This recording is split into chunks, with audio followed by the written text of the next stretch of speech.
it's time to break down barriers, destroying the status quo as we create our own biome. For now, we shall give our park a handy placeholder name. They say work with what you know, so our park will be based in Tunisia. We will now cut to a Finnish car park where I will pretend it took me no time at all and I didn't in fact spend 5 painstaking hours creating something that will never be used by park guests.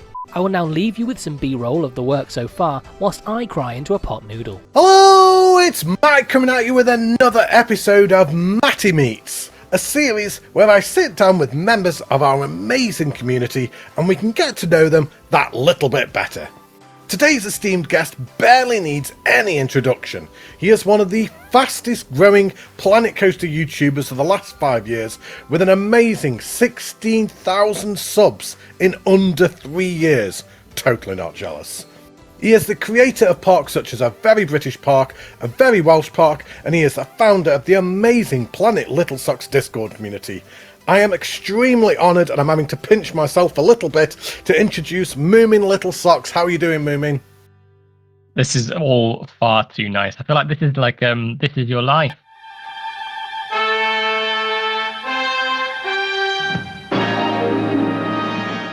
I feel like I'm gonna follow on into my obituary soon. I just need to come out with a big red book. This is your life. I bet there's loads of people who are wondering what the hell we're talking about. I don't know if this was a very predominant British TV show. Very British, and I think we're probably too old compared to the most of our audience. But there we go. Anyway, yes, I'm good, thank you. I'm very happy to be here. Very honoured to be here. I think so many people see you as an inspiration in the community, and I know for myself, speaking on a personal level, I wouldn't be here without you. You were my inspiration to start this whole thing in the first place. I was watching A Very British Park, and when I very first started the YouTube channel, I kind of did it as a bit of a laugh. And then as it started gaining a little bit of traction, you were my source of inspiration. And I remember the first message I left on one of your videos and you replied, and here we are, 3 years later, and I'd like to say we've become vaguely friends, kind of, a little bit maybe, tolerate each other. You're my workplace associate. That's it. There you go. He's a friend from work. Hey, we know each other. He's a friend from work. Yes, there we go. No, I'm far too modest and humble to accept any of these compliments, but I do appreciate it too. Well, let's get into some questions, some deep burning questions what everybody wants to know, and I'm just going to kick off with difficult questions straight away. Great. Are we ever going to find out your real name? No. Yes. Okay. Fine. My name is Dylan. I'm actually no. No. My privacy is very important. For the time being, anyway. It's to see where the channel goes, see where it takes me. Because that's the thing that I've noticed actually is it's unfortunate when YouTubers do really, really well. You get to a point where it's inevitable, and you get so many fans or people just that know about you. There's always people that can find out these things, and so the information is just put out there and it's exposed, and it's a bit sad, really. But yeah, for the time being, and for as long as I can, I like to keep it all hidden. Plus, I could be a very prominent person within my community. You never know. Yeah, you could be. I mean, maybe you're Johnny Five Alive, like an alter ego. Maybe, yes. It could be. My British accent is just really good. But yeah, I'm actually just a Canadian guy. I mean, I really respect the fact that you keep your privacy. I also like to do the same. Nobody will ever find out my real name, ever. Except me. Except for you, of course. And yeah, that didn't go as planned, did it? But, I mean, what made you decide to actually start YouTube? And why Planet Coaster? What was it that made you think, I'm going to create a YouTube channel?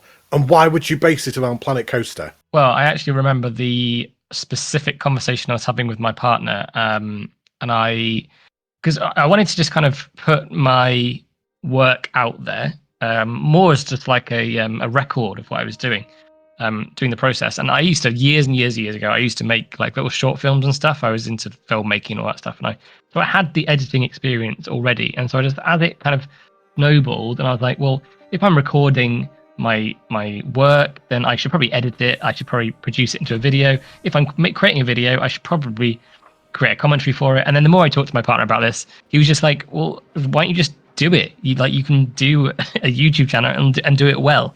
So I'm a complete perfectionist. I like every single detail to be exactly how I want it, and that's a very useful trait, I think, for a YouTube content creator. So I used that to create my channel and cross the T's and dot the I's and all that stuff, and make it exactly what I wanted it to be. And I was very happy with it. And from there, I didn't really care where it went. But yeah, the first episode of A Very British Park just went nuts immediately, and it was very exciting.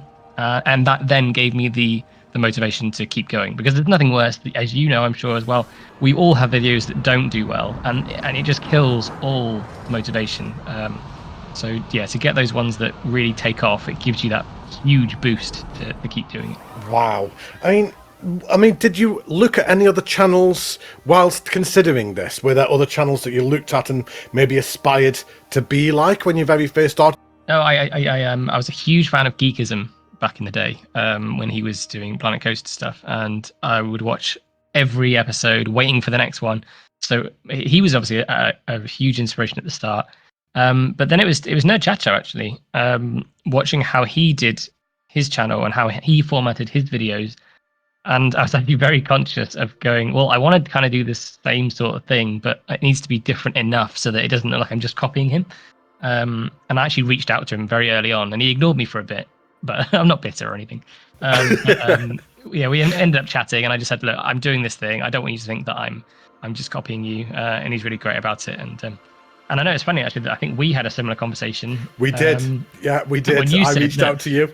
Yeah, and you were like, I don't want to copy you. I'm just doing my own thing. And I was like, yeah, you do it. Go for it. Go nuts. Yeah. I mean, did you, when you first started, did you actually foresee this level of success? Did you envision how big you were going to get so quickly?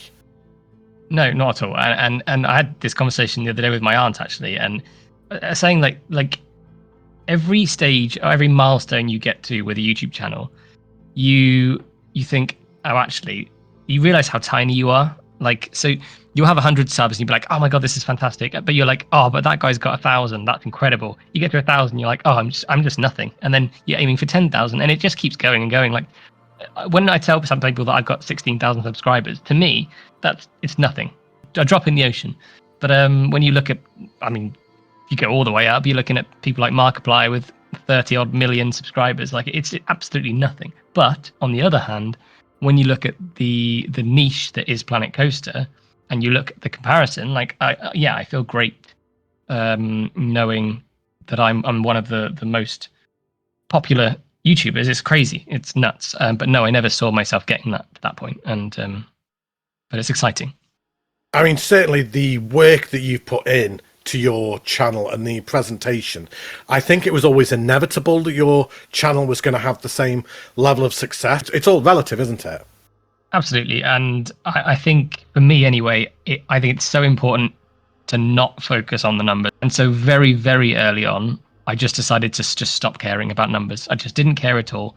And whether that subconsciously leads to a greater success, I don't know. But I personally think it does. I think if you remove the stress from it, and as you said, you just do the thing that you're enjoying doing, people can sense that from you. And if you're not doing the whole smash like and subscribe every 2 seconds, I think people are more inclined to follow you because you're not begging for it. So yeah, that's my philosophy on it. I mean, where do you actually see? I mean, if you were able to look 3 years in the future from now, where do you see your channel going? Obviously, I say I don't look at the numbers, but the numbers are important. Like, yes, I enjoy what I do, but creating revenue from it and heading towards it being a sustainable income is obviously ideal. It would be for anybody. So yes, if I could get to a point where it's a reliable income, that would be amazing, so that I could focus all of my time on it, because I feel bad at the moment that I'm doing all of this alongside a full-time job. I'm working 6 days a week, and it's sometimes unmanageable. So I'd love to be able to put more time into this. It's obviously going to depend largely on whether or not we get a Plan Code 2 and when that happens. If we do get it in the next couple of years, I think it will be great for all of our channels. And as long as you're in the right position at the right time and you're doing the right things, then it'll be good. I'm personally at the moment staying well back from the whole Planco 2 speculation that is flooding YouTube at the moment, and I think it's a bit gross. I'm going to be honest. I think people are just trying to jump onto this thing, trying to get views, and that's not what I'm about. I will talk about Planco 2 when we know more about Planco 2, but right now, Frontier haven't said anything, and they haven't done since we got Planco 1.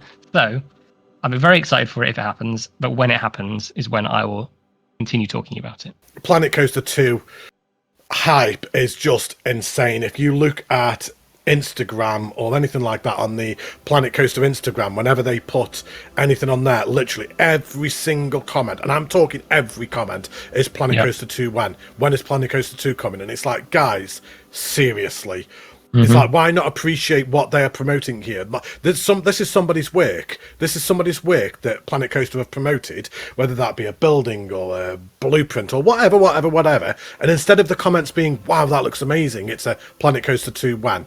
Let's just enjoy what we've got for now, because we've still got an amazing game. Let's not forget. Exactly. I mean, we do complain about it, but the fact that it's standing up today, 6-7 years later, is incredible.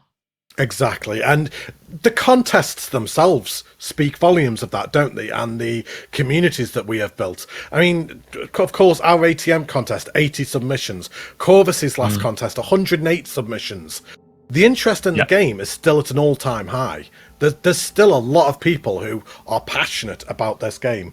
But anyway, moving on. So, moving on to actually some of your stuff and your style. I mean, you're quite well known now, Moomin, for not using huge piece counts. How are you able to work this magic? What do you do? It circles back to what I was saying earlier about being a perfectionist. So it depends whether you want to put the time in that I do, in that with every single part of a build, I will go back and I will remove unnecessary pieces.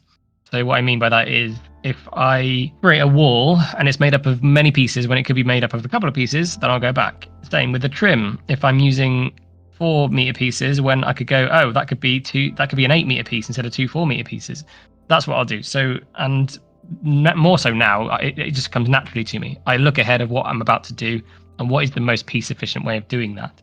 So that's the main thing. I'm also just a completely different style of builder. So if you look at people like Wix or Yura, like their builds are insane because they'll use 3,000 pieces for one small build. So it swings and roundabouts. Like, I wouldn't say that my work is up to the standard of those people because I use less pieces. But my parks run fantastically, whereas some of theirs don't. So yeah, it's tricky, but I really enjoy, mainly because I'm limited by my specs as to what I can achieve. So that was the main impetus of what started it. But now I just enjoy building that way. I like things to be clean, neat, and not layers upon layers of unnecessary pieces, which you do often see, and you see the Z fighting in lots of parks because it's just piece on piece on piece, and it's just like, I like things clean and neat and pixel perfect, like people like Lucky Creativity, people like Industriplex.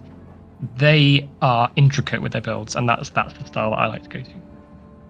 So, of course, I mean, a lot of people may not even know this, but you actually play on laptop, don't you? You don't have a desktop, you don't have a computer, do you? You do everything on the laptop, including all your videos and editing and everything, don't you? Everything is done through a laptop. Yeah, so my setup is a bit complicated. I use a laptop. That's my primary hardware, but on my laptop, I run a remote PC, so a streamed PC, essentially, which means, so my computer is technically in France, and it's streamed to my laptop, and it's a decent rig. It's a mid-range rig. But yeah, I do that all remotely via a laptop, and I do all my editing on the laptop as well. Wow, I mean, that's incredible, because certainly when you look at your presentation and style of your videos, you just assume that you're using some of the best editing suites that you've got, using that kind of really good computer. So the fact that you do all of it on the laptop is just absolutely incredible. I believe, to be honest, you've kind of already answered this as we've kind of like just talked throughout this video, but what are your sources of inspiration? I'll be honest, most of my inspiration, I think I've said this a few times in different situations, but most of my inspiration comes from other video games. So I'll be playing a game and then I'll walk into an environment and immediately just like, I need to create this in Planet Coaster. And that's because like Planco, outside of being a theme park management game, it allows for unlimited possibilities as just like a builder, a sandbox builder game, which is why so many of us build non-theme park related stuff. For example, playing Starfield recently, walking through Neon, which is a very cyberpunk style build, and immediately I'm looking at it all and I'm going, oh, I could use that piece to create that piece to create that. And then, so that was the main inspiration for one of the builds in my next series. So that's definitely where it comes from. It's funny you say that because, of course, you're the second guest that I've had on, Albrus and Warren G being the first, and their answer was very, very similar, like using the real-world inspirations. They said that they'd be walking through a town or something, and they'd see a building, and he'd look at it and be like, that's that piece, and then he'd bring that into Planet Coaster, and it's just funny how your answer was so similar, and it does make me wonder just how many people have that same philosophy or mentality when it comes to Planet Coaster. How many other people do walk around the real world? There is a real world, apparently. It sucks, don't go really? there. Yeah, it's terrible. But if you walk around in that real world, I'm doing the fingers, but nobody can see it, but I am doing the fingers at the same time. You're able to see these Planco pieces, and you're able to see, I could create that in Planet Coaster. And I think, like what we've said, it's just the beauty of this game, isn't it? The only limitation of this game is your imagination, and that is it. If you think it, you can build it. Simple. Done. Absolutely. You've got the pieces there to do it. So I mean, finally, as the last question, what are your plans moving forward then, Moomin? Like, certainly with content-wise, what can we look forward to coming up? Because, of course, you never fail to entertain us. We all sit on the edge of our seats waiting for new stuff from you. So what's coming, Moomin? What can you shock us and surprise us with? So at the moment, I'm working on a post-apocalyptic park. I've seen some of that as well. I've seen some of that, and it's so good. The trailer is available to my members at the moment. That's any tier of member on my channel, and I'm very proud of that, I will say.